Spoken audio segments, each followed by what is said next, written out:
नमस्कार दोस्तों। आज मैं आप लोगों को हिंदी ग्रामर के बारे में कुछ बताऊंगा, जैसे कि समास, संधि, विशेषण, क्रिया विशेषण, संधि विच्छेद इत्यादि वगैरह सब होते हैं। लेकिन आज मैं आप लोगों को समास बताऊंगा कि समास को आसानी तरीके से कैसे बनाया जाए और उनका प्रयोग हम लोग बिल्कुल ऑब्जेक्टिव टॉपिक का जो क्वेश्चन पूछा जा रहा है उसमें अभी बिहार बोर्ड के एग्जाम में क्लास 10th का, कि उसमें 100 मार्क्स का क्वेश्चन होगा, उसमें से हमको 50 क्वेश्चन को निशान लगाना है, उसमें गोला करना है। तो उसमें से समास भी आपका बहुत इम्पोर्टेंट क्वेश्चन होगा जो कि आएगा। तो उसको हम लोग आसान तरीके से कैसे हल करेंगे और उनको बिल्कुल आसान तरीके से कैसे पहचान में आएगा कि समास होता क्या है, कैसे पहचानेगा, ये उसको देखते हैं बिहार बोर्ड को देखते हुए। समास किसे कहते हैं? तो दो या दो से अधिक दो से अधिक पदों के मेल से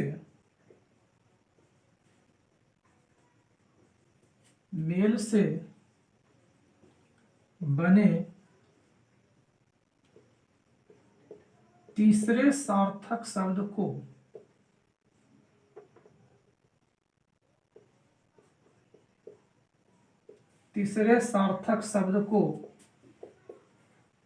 समास कहते हैं। आइए देखते हैं दोस्तों, दो या दो से अधिक बने तीसरे सार्थक शब्द को समास कहते हैं।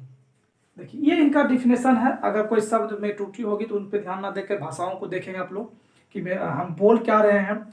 दो या दो से अधिक बने तीसरे सार्थक शब्द को हम लोग समास कहेंगे। जैसे कि कोई शब्द आपका हो, जैसे कि एक राम है और एक और राम आ गया, तो एक के अलावा एक और शब्द है, इसके अलावे कोई और शब्द आ जाए, ये हमारा समास होगा। ये मैं बताना चाह रहा हूं आप लोगों को कि आप लोग ध्यान देंगे कि एक के अलावा कोई दो शब्द है, तो दो से भी अधिक यदि आपका कोई शब्द होता है तो हम लोग समझेंगे कि वह समास है। समास के मूल रूप से अगर भेद की बात किया जाए तो 6 भेद होते हैं, और एक ऐसे भेद होते हैं, एक ऐसा समास का भेद है जिनको कि हम लोग समास की और गिनती नहीं कर किया जाता है, जैसे कि नए समास होता है। आइए पहले हम लोग उसी के बारे में पहले समझते हैं कि नए समास के बारे में, इसको समझते हैं कि नए समास होता क्या है। आइए, नए समास के मूल भेदों की बात किया जाए तो 6 होगा, लेकिन वैसे समास 7 होते हैं। तो हम लोग जो कि अलग है समास, पहले उनको हम लोग पहले क्लियर कर लेते हैं, फिर आपको मैं आगे बताऊंगा कि समास 6वें समास के बारे में।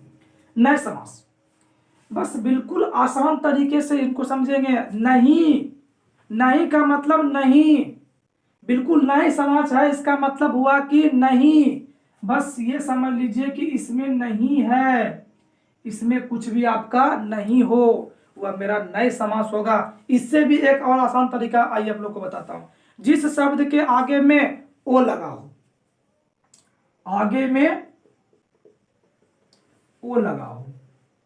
इस बात को भी आप लोग नोट करेंगे।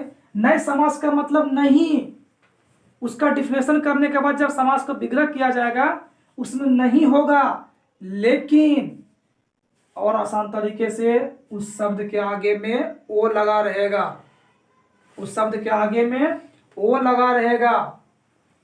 आप देखिए एग्जाम्पल में क्या होता है। आइए, अनाथ,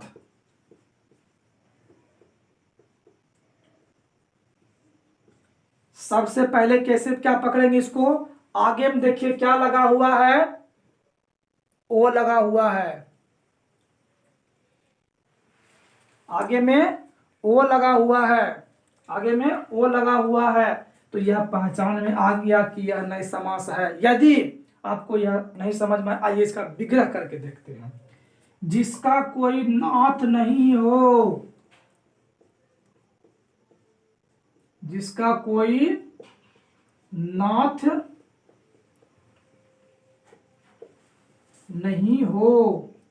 आइए जिसका कोई नाथ नहीं हो। आइए देखिए, नहीं शब्द आया, इसका मतलब कि यह नए समास है, या फिर आगे में ओ लगा हो। शायद आप लोगों को आप समझ में आ गया होगा कि नए समास को पहचानने का सबसे आसान तरीका क्या है। आगे में ओ लगा होगा या उनका विग्रह करने पे उसमें नहीं आता होगा, तो इससे हम लोग जानेंगे कि यह नहीं नई समास है। नहीं लगा है मतलब नई समास है। एक और शब्द लेते हैं एग्जाम्पल में,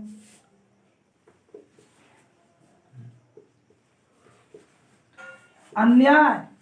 देखिए आगे में क्या लगा हुआ है, ओ लगा हुआ है। आइए अब इसका विग्रह करके देखते हैं।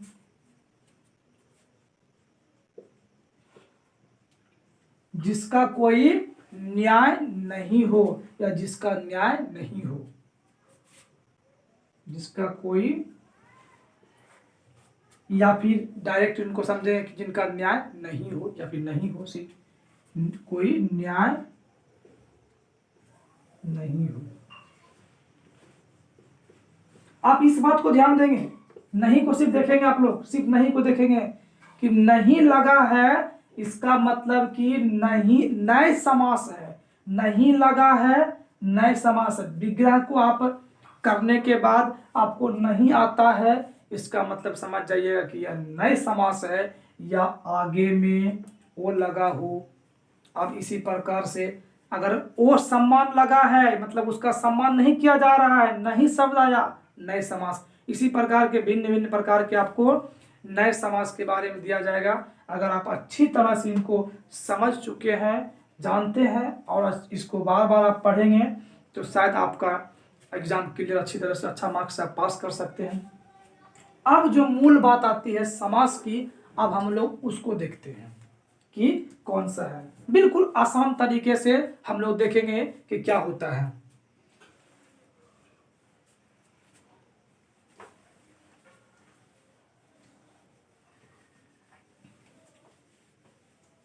बिल्कुल छोटे छोटे टॉपिक से हम लोग लेके चलते हैं, बिल्कुल छोटे टॉपिक से जिनका कि बिल्कुल आसानी तरीके से हम लोग समझ सकते हैं। समझने के ख्याल से आज देखते हैं। एक नंबर में एक छोटा सा लेते हैं, द्वंद्व समास की बात करते हैं।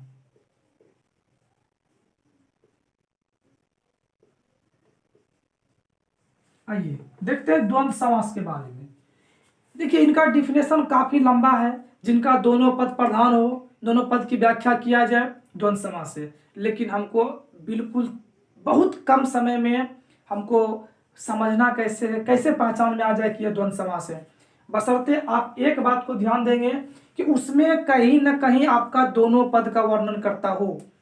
एक बार में आपका दो पद होता हो तो हम समझ जाएंगे कि यह नए समास है, द्वंद्व समास है। अब उनके बारे में ये देखते हैं और एक आसान तरीका मैं और बताऊंगा उसमें कौन सा चिन्ह लगा होता है जो कि आसानी से हम लोग पकड़ सकते हैं। आइए द्वंद्व समास, जिनका दोनों पद प्रधान है।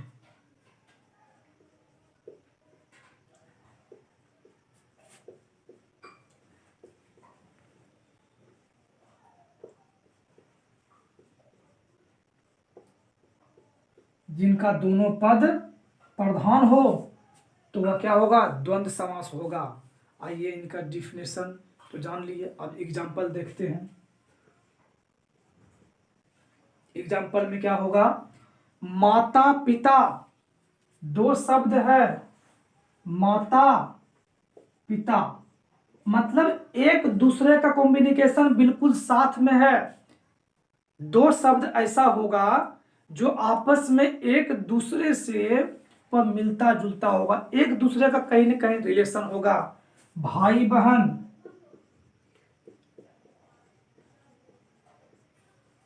लोटा डोरी, कई सारे उदाहरण हैं।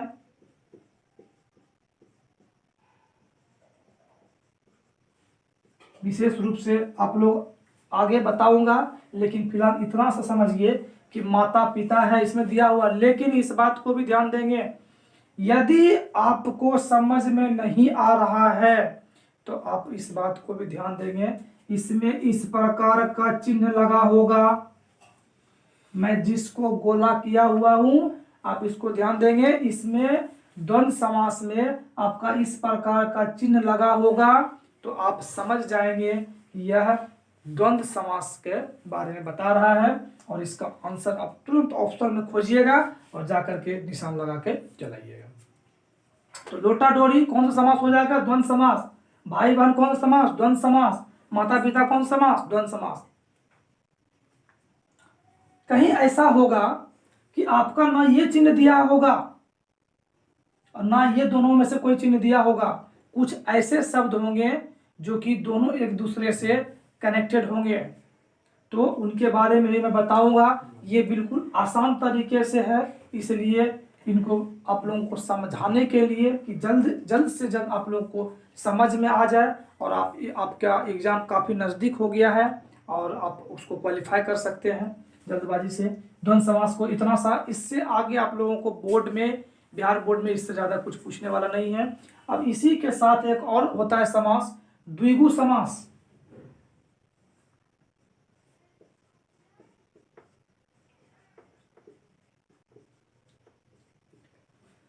बिल्कुल द्वंद्व समास से बिल्कुल भिन्न है। देखने में बिल्कुल सेम लग रहा होगा, लेकिन दोनों एक दूसरे से भिन्न है। द्वंद्व में दोनों पद की व्याख्या कर रहा था, द्विगु में संख्या की व्याख्या करेगा। द्विगु समास को हम लोग इस प्रकार से पहचानेंगे, इसका डिफिनेशन को ना याद करके आप बिल्कुल आसान तरीके से इसको पहचानने के लिए सीखिए कि द्विगु समास जिसमें संख्यावाचक का चिन्ह लगा हो वह मेरा द्विगु समास होगा। जिसमें संख्यावाचक का चिन्ह लगा हो वह मेरा द्विगु समास होगा।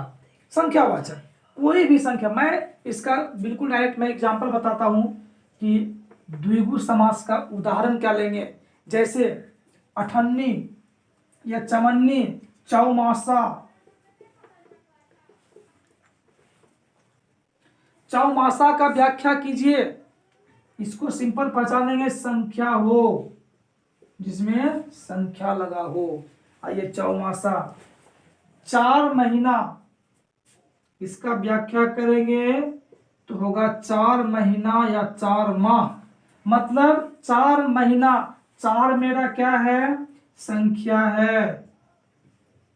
4 संख्या है। इससे हम साफ साफ समझ सकते हैं कि जिसमें संख्या हो, द्विगु का मतलब समझ जाइए कि संख्या है। द्विगु का मतलब ही संख्या है, तो द्विगु संख्या है। इसका एग्जाम्पल है चौमासा, मतलब 4 महीना को हम लोग चौमासा कहेंगे।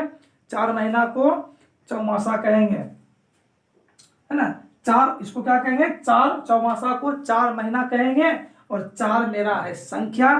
तो इस प्रकार से इनका जो समास होगा वह हो जाएगा द्विगु समास। आइए देखते हैं दूसरा एग्जाम्पल। अठन्नी लीजिए।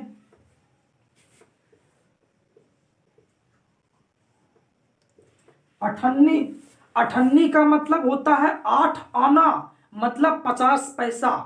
8 आना भी कह सकते हैं,